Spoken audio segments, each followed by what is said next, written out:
Après la victimisation, il y a une autre phase, souvent plus silencieuse mais tout aussi piégeuse. Une phase où l'on ne se vit plus comme incompris, mais comme sauveur, comme étant un responsable de faire comprendre, responsable d'ouvrir les yeux, responsable d'aider les autres à voir ce que soi-disant ils ne voient pas.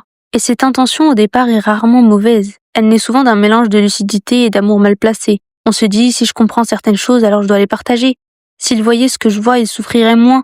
Je peux pas rester silencieux pendant que eux ils vivent dans l'illusion. Mais ce qui se joue ici est beaucoup plus subtil, parce que derrière cette volonté à aider se cache parfois une incapacité à laisser l'autre être là où il devrait être. On ne supporte plus que l'autre pense différemment, qu'il fasse des choix que l'on ne ferait plus, qu'il continue à vivre selon des codes que l'on a remis en question. Et sans s'en rendre compte, on commence à vouloir tirer l'autre vers notre propre vision, sous couvert d'amour, sous couvert de bienveillance, sous couvert de conscience. Mais en réalité, c'est une forme de contrôle. Un contrôle déguisé, subtil, parce que vouloir changer l'autre, même avec les meilleures intentions du monde, c'est refuser profondément son rythme.